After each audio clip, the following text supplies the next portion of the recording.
Hello and welcome into the latest edition of ESPN FC live here on ESPN Plus. I'm Dan Thomas, joined by Stevie Nicol, Craig Burley and Frank Leboeuf. The big news, of course, coming from the US camp ahead of their massive game against the Netherlands on Saturday is that Christian Pulisic is fit to play. Sam Borden will be speaking to him a little later on in the show, but we'll kick things off with yet more drama today in the group stages, which of course concluded, and as it has been throughout this tournament, unpredictable to say the least. As in Group H, it is Portugal and South Korea who advance. South Korea coming from behind to beat Portugal by 2-1. Uruguay would beat Ghana 2-0, but because South Korea has scored more goals in this tournament, they advance. Uruguay are out. Well, welcome to the show. Nader Manua, of course, has been in the World Cup for us, and we'll hear from Nader in a moment. But Craig, it just keeps getting crazier, this tournament, in the sense that you kind of thought, oh, today would be a little more straightforward, but it wasn't. And a lot of the games are like at the death with all this injury time being added. Yeah. There always feels as if there's something hanging on it. And there always feels as if there's another team or two who have already just finished just beforehand and they're waiting. And we had it again today. Obviously, the South Korea got the job done against a changed Portugal team. And they went behind early on, fought back, got a goal from a set piece, scored a brilliant... I mean, the goal South Korea scored from Portugal set piece... Yeah. The whole, was it Sunday run the whole length of the field, and then the pass was onside, passing the run. You thought, oh my God, that's absolutely perfect. And then all the drama, obviously, in the Uruguay-Ghana game. Ghana missed a penalty, and after that, they just completely collapsed. Once they missed that penalty, they were gone. And it was whether South Korea could hang on. But, yeah, Uruguay can kick themselves for the way they played in the first two games. What's interesting is that obviously the South Korea game finished first, so they're just waiting to hear the news of what's going to happen between Uruguay, and in the end, the emotion you saw from the South Korea players. That was crazy. Sensational. Because they were already crying, and we saw Son already crying at the end because of the performance that they just achieved, not knowing if they would have gone through. And then there's a guy from the staff who said, "It's good," and then they got crazy. Yeah. I love that. I love that spirit and what we are seeing. I've just checked that we had 8 games with surprises, but at the end of the day, some teams didn't finish the job. Right. Started with France. You know, we made so many changes, but we had Spain, we had Brazil, we had Portugal, and I don't know if we can get into conclusion about that. I don't know if the big team are still big team, but I think there are so-called smaller teams who are doing great, and I enjoy the game. I enjoy what they offer to the audience, and it's a great World Cup so far. Yeah, it certainly is. The South Korea celebration in the end were brilliant, weren't they? Yeah, and they've been under a lot of pressure as well, which is crazy. You know, at home they've been, because of the performances, and particularly Son. So for them to end up going through, it's actually a lot of relief as much as excitement as well. But it's not just those games. Not just those games that when teams like Portugal have put out a weakened side, some of the other games have been absolutely fantastic as well. I mean, again this afternoon we saw with Switzerland and Serbia. I mean, you talk about chopping and changing. You know, one team goes, the Swiss go ahead, then they're 2-1 down, then they're 3-2 up. I mean, this game could have been 7-6. So for all different types of reasons, some fantastic games. Just one thing, then, no team has 9 points. No one won. In fact, I think England were the best performing team if you look at the... you had to put England into the conversation. I'm just saying. Nader, do you feel sorry for Uruguay at all? I don't know if I feel sorry for them, no, because I had the, I don't know if it was pleasure or displeasure of seeing them in that first half in their second group game against Portugal, and they were so bad. It almost seems like they didn't really want to score, and there was a reaction in the second half. But it just seems that this is who they are at this tournament, and lo and behold, they end up failing to get through because they didn't score enough goals. And it was an incredible time to be watching that game. I think I was very fortunate to be here, being surrounded by so many people with a huge interest in the World Cup and in these games. And that difference in time between, say, when the South Korea game finished to when the Uruguay game was finished, and then you saw two teams where half the side decided they no longer wanted to defend. Half the players for Ghana were like, no, I'm just going to attack. Half the players for Uruguay like, no, we're just going to go and attack. And it was amazing. And I think I was with Julien Laurent yesterday, and he mentioned how it wasn't a revenge job for Ghana. Yet still, with the last 2 minutes to go in that game when you're 2-0 down, it kind of felt like they were time wasting. So, you know, that's a little subplot within the thing itself. And it's been absolutely incredible. You know, I've loved every second of this so far. And the way these games are finishing, you know, it's truly, truly remarkable because it seems like there's a new storyline just waiting to be written. There were ugly scenes, weren't there, when the Uruguay players were chasing the referee down the tunnel at the end. They obviously felt that they should have had at least one penalty in the game. Yeah, and I don't agree with them. I thought, in particular, the one where Darwin Núñez was through. Yeah. I think there was contact with the player and just enough contact with the ball at the same time, pretty much. And I think that the referee checked it on VAR, he was good with it, and then there was a Cavani one at the end. But, look, you cannot chase the referee, or you should not be chasing the referee. I mean, I think it was a German referee.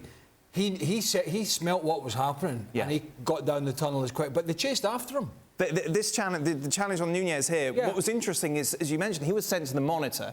And normally we can't think, oh, that's it. You know, he's going to give a penalty, but he stuck to his guns. I was so pleased because on top of it, we were watching an American television, broadcast, and they were all saying that it was a penalty. So I was so happy to, because I was in my hotel room and I say, no, there is contact with the ball. It doesn't really touch the player. There is no penalty, and that's only fair for me. And the ref did very good in that matter. Well, where was all this commitment in the first two games? I mean, you see, all these pictures we've just looked at, and we need them.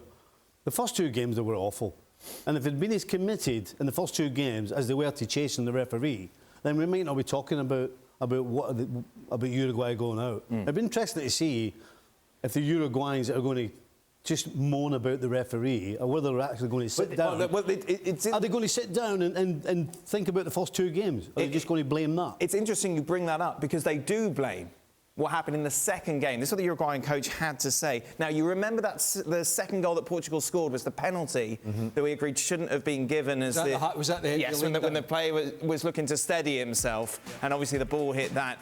We're out because of Portugal's penalty and goal difference. It's not the point, rather to the contrary. We are not out because of that point. It's because of the penalty that was awarded in extra time that, according to FIFA, was not a penalty. But they're still complaining it wasn't their fault. It doesn't matter. What do you want to complain about today's decision or the decision previously? They're blaming the referees and they're blaming decisions. Right. Because they're going home. Right. How about you look at yourself first? That's no, but still, Stevie, I can understand the frustration of players because of details. Football is made of details, and if you feel that details come against you all the time, there were the two other actions today where I think there is an obstruction from a Ghana player where he's like 3 yards away from the ball and clearly makes an obstruction to the player, and then we have the Cavani chance of the last 5 minutes of the game where there is contact, like in this modern time to say, but whether it's a penalty, I don't know. You're saying no, I'm saying maybe. You're saying that Cavani is doing everything to get the penalty. That's that action exactly. So at the end of the day, you feel frustrated, and it's only fair and human to complain about that, especially with the penalty that FIFA made. Every country that gets knocked out of this competition, and every country that gets knocked out in 2018, when I think we first had VAR at major tournaments, and everyone before that, when it was just going down the pub and talking about it over a beer, because we didn't have the technology, and it was just sort of, the bird's eye view at the time. Everybody's saying, well, that decision went my way. When Germany will be complaining, Costa Rica will be complaining, Uruguay will be complaining, all these teams going out, Iran and Wales and whatnot. It's not an ideal world we live in. Right. And people are going to make mistakes. And I think, the goal of I'm Germany. going to guess we're all in the same boat here. I don't mind sticking up for a team that goes out on decisions if you look at their side and say they've given everything, things just didn't go their way and you feel for them. That's true. That's not the case. No, it's not. Right. That is not the case. But he is factually correct, though, isn't he, Nadim? It's that goal, which FIFA admitted should not have been given as a penalty, cost them. Kind of. I think within this game today against Ghana, for me weren't anywhere near their best. And I think if they would have decided to try and push on and get some more goals in that match themselves before realising that they had to, then maybe things could have been different. And it's fair, you can be upset about that decision, but that's a game ago. If you feel you've been wrong, then take it out in the next game. And I think for the Cavani penalty incident, it was only last week when we're hearing from the FIFA Technical Committee how well Ronaldo did to win himself this penalty and how he was a genius. Well, the one today, if that one Ronaldo one was a penalty, then this one surely should be a penalty itself. But still, maybe this is a double standard. But ultimately, they got upset, they get tight about the fact that that decision didn't go their way, but they still could have done more. They could have done more in the first game, the second game, and definitely in this game now, because all of a sudden, when the time was ticking down and they knew they needed to do something, you saw them be more expansive. You saw them show a sense of desperation. Well, maybe that could have started 5 minutes earlier instead of waiting, knowing full well that one goal for South Korea would completely change the setup in that group. I mean, they're only going home a game early, aren't they, really, to be honest with you? Right. I mean, I get it. You want to get to the knockouts, of course you do. But they've been ranked rotten. I mean, they were better today, but as Nedum said, Ghana missed the penalty and then sort of collapsed a little bit. They scored 2 great goals, I have to say, Uruguay, certainly the second one. Yeah. But they had a chance to go and score the third and the fourth, and that would have made the difference. They didn't do it. They took Suarez off. He looked better today, but I still laugh when I see him running now because, you remember the Suarez at Liverpool and Barca, and it's just a shadow of himself. Mother Nature has caught up. But listen, they're out. They got things that went against them. But let's be honest, a decent team against them, they would have been sitting in, defending for their lives, cannon fodder. Did you feel sorry for Luis Suarez? No, well, it's kind of a revenge. It's funny, it's against Ghana, so it's kind of a revenge. The for 4 fans in years the stadium ago. were loving it. That's crazy life, smash you back, at some point.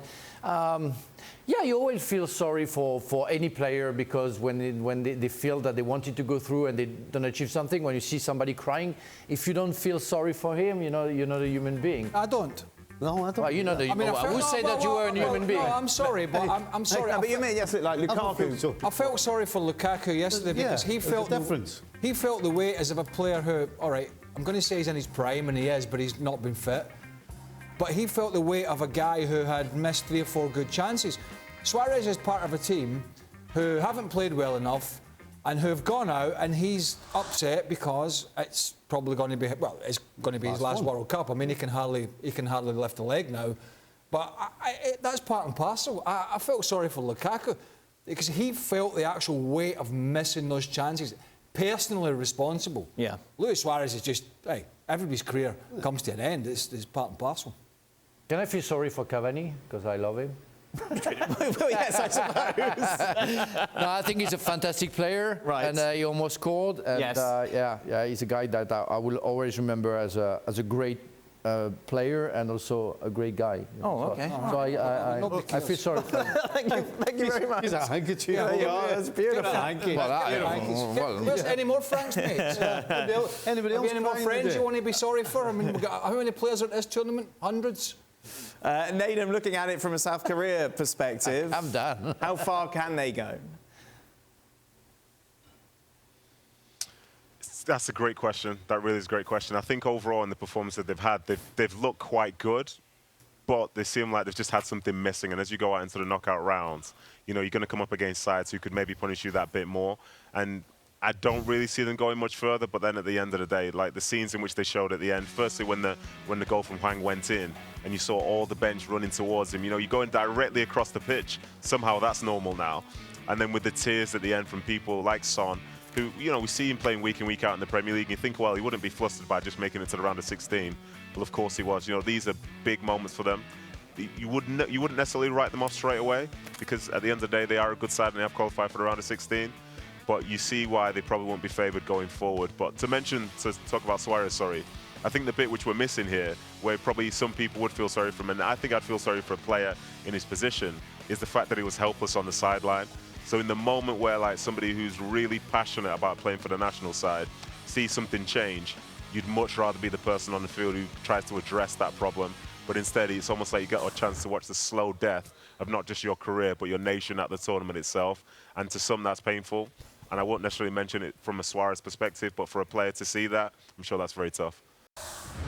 Well, thank you very much for watching ESPN on YouTube. For more sports highlights and analysis, be sure to download the ESPN app. And for live streaming, premium content, and let's not forget as well, ESPN FC 7 days a week. Subscribe to ESPN+.